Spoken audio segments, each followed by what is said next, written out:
Assalomu alaykum aziz do'stlar. Siz bilan yana men Bonushka hikoyalari kanalidaman. Bugun sizlarga yurakni ezuvchi, lekin hayotiy bir voqeani aytib bermoqchiman. Bu hikoya bir ayolning sirlarga to'la taqdiri, sevgi va og'riq orasidagi kurashi haqida. Videoni oxirigacha tomosha qiling va izohlarda o'z fikringizni yozib qoldiring. Yangi hikoyalardan xabardor bo'lish uchun kanalimizga obuna bo'lishni unutmang. Men har doim o'zimni boshqalardan biroz farqli his qilardim. Bolaligimdan oynaga qaraganimda ko'zimda qiz bolaning orzusi porlardi, lekin jamiyat menga ogil bola deb qarardi. Bu tuyg'uni so'z bilan tushuntirish qiyin. Har kuni o'zingni boshqa tanada yashayotgandek his qilish, bu ichdan sekin-asta yemiradigan og'riq. Yillar o'tib men o'zimni topish uchun kurashdim. Qochib yurishlar, yangi joylar, o'zgacha qarashlardan qochish. Bularning bari men uchun oddiy holga aylangan edi. Nihoyat universitetni tugatganimda yangi hayot boshlayman degan umidda boshqa shaharga qochdim. O'sha yerda Jamshidni uchratdim. U oddiy, samimiy, ochiqko'ngil yigit edi. Biz ish joyida tanishdik. Men ofisda dizayner edim, u esa marketing bo'limida ishlardi. Dastlabki paytlarda ko'p gaplashmasdik, lekin har kuni ko'zim unga tushardi. Uning tabassumi, e'tiborli qarashlari, yumshoq muomalasi hammasi yuragimni iliq qilardi. Bir kuni u meni kafega taklif qildi. O'sha kuni men yuragimda nimadir o'zgarganini sezdim. Balki bu ilk marta kimdir menga inson sifatida qaragani uchundir. U bilan suhbatlashish menga oson edi. Men o'zimni yashirishga hojat sezmadim, ammo eng katta sirimni ayta olmasdim. Men unga o'zim haqimda faqat tashqi ko'rinishimni, hayotimdagi ba'zi faktlarni aytdim. Ammo ichimda agar bilsachi degan savol tinchlik bermasdi. Har kuni u bilan yaqinlashgan sayin yuragimni gilt etgan qo'rquv qamrab olardi. Oradan oylar o'tdi. Biz bir-birimizga bog'landik. U menga sevgi izhor qildi. Men esa jim qoldim. Chunki sevgi sozini eshitish menga quvonch emas, og'riq keltirardi. Men uni aldayotgandek edim. Ammo yurak buyruqni tinglamaydi. Men ham uni sevib qoldim. To'y kuni yaqinlashar ekan, men necha kecha-yu kunduz o'yladim, unga haqiqatni aytaymi yoki yo'qmi? Har safar bugun aytaman derdim, lekin lablarim jim qolardi. U menga mehr bilan qarasa, yuragim qisilib ketardi. Bu mehrni men soxta haqiqat bilan qabul qilar edim. To'yimiz oddiy o'tdi. Yaqin qarindoshlar, ozgina musiqa, bir-biriga mehr bilan qaragan ikki inson. U menga endi hammasi orqada, faqat baxtli bo'lamiz deganida ko'zimga yosh keldi. Men esa yuragimda faqat bitta so'zni takrorlardim: "Kechir meni, Jamshid."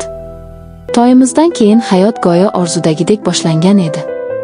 Jamshid har tongda menga nonushta tayyorlab ishga jo'natardi. Uyimiz kichik, ammo mehrga to'la edi. U har kuni meni jonim deb chaqirardi. Men esa har safar shu so'zni eshitganimda yuragim titrab ketardi. Chunki men o'zimni uning joniga loyiq deb bilmasdim.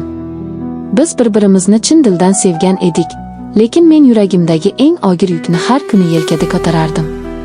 O'sha yuk haqiqat edi. Jamshid har kecha kelib meni bag'riga bosardi. Uning qo'llari iliq, nigohi samimiy edi. Ammo men u quchoqda o'zimni baxtli emas, balki aybdor his qilardim. Ba'zan o'zimga qarab o'ylardim, nega unga aytmayapman?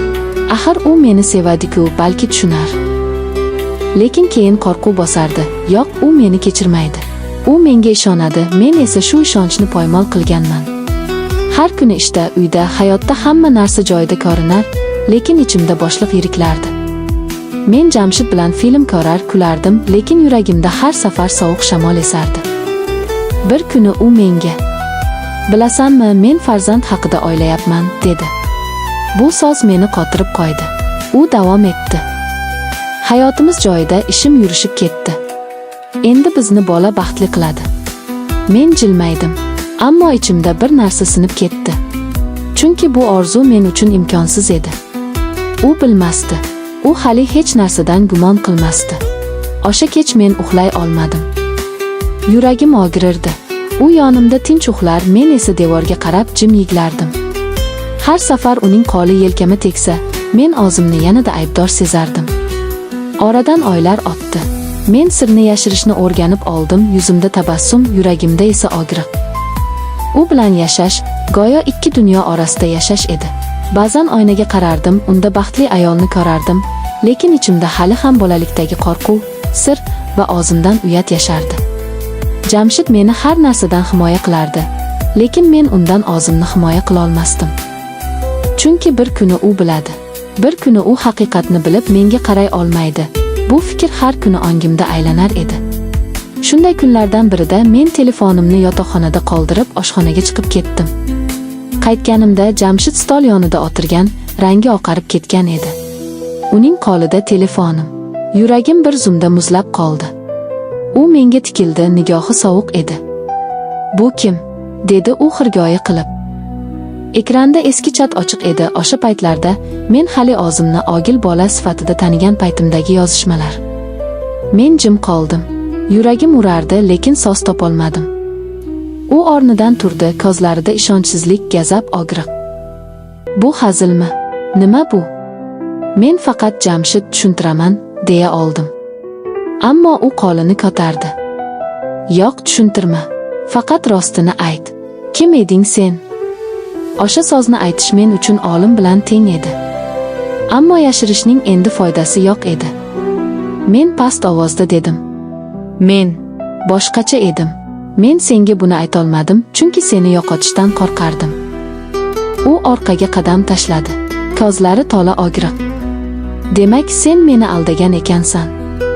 1 yil davomida men jim edim, chunki u haq edi. Men sevganimni aldagandim. O'sha kecha hayotimdagi eng uzun kecha bo'ldi. Jamshid jim o'tirdi. So'zsiz, ko'zlari menga qadalgan, ammo u nigohda endi sevgi emas, tushunarsiz og'riq, xiyonat va hayrat aralash tuyg'u bor edi. Men so'z topolmadim. Yuragim ichkaridan qisilardi. Havo yetmasdi. U nihoyat asta so'zladi. "Nega menga aytmading? Nega o'sha paytda rostini aytmading?" Men titrab javob berdim. "Chunki men seni yo'qotishdan qo'rqdim. Men o'zimni topish uchun umr bo'yi kurashdim, lekin ilk bor kimdir meni chin dildan sevdi. Men bu sevgini yo'qotgim kelmadi." Jamshid boshini chayqadi. Ammo bu sevgi yolg'onga qurilgan. Shu so'z yuragimni oqday teshib o'tdi. Ha, u haq edi. Men unga haqiqatni aytmaganim bilan, u meni chin dildan sevgan edi. Men esa uni haqiqatdan himoya qilaman deb o'ylab, aslida og'riqqa mahkum qilgan edim. U tunda u uydan chiqib ketdi. Esik yopilganida ichimda bir narsa sinib ketdi. Men jim o'tirdim. U yo'q edi. Qadam tovushi yo'q, so'z yo'q, issiq nigoh yo'q. Faqat jimlik. Oradan kunlar o'tdi. U qaytmadi. Men har kuni oynaga qaradim. Avvallari o'sha oynada ayolni ko'rardim. Endi esa o'sha yuzda charchoq, pushaymonlik va iztirobni ko'rardim. Jamshid menga hech narsa yozmadi. Faqat bir kuni xabar keldi. "Men seni kechiraman, lekin endi davom eta olmayman. Men seni sevgan edim, lekin endi bu sevgi og'riqqa aylangan." Shu so'zlarni o'qiganimda dunyo to'xtab qolgandek tuyuldi. Men javob yozmadim, chunki endi so'zning foydasi yo'q edi. Oradan oylar o'tdi. Hayot asta-sekin o'z iziga tushdi, lekin men avvalgiday inson emasdim. Ishdan keyin uyga qaytsam, jimlik kutib olar edi. O'sha jimlik menga har kuni eslatardi. Baxt ba'zan haqiqatni yashirishda emas, uni aytishga jur'at topishda ekan. Men o'sha paytda sevgi nimani anglatishini yanada chuqurroq tushundim. Sevgi bu faqat birga bo'lish emas. Bu kimnidir og'ritmaslik uchun o'zingni yo'qotish xavfini olsa ham rostini aytishdir. Men o'zimni asta-sekin kechirdim. Bu oson emasdi. Har kuni ichimdan men kimman degan savol o'tar, lekin endi u savol menga og'riq bermasdi. Chunki men javobni topgan edim. Men oddiy insonman. Xatolari, og'rigi, sevgisi va kechirimi bilan to'la inson.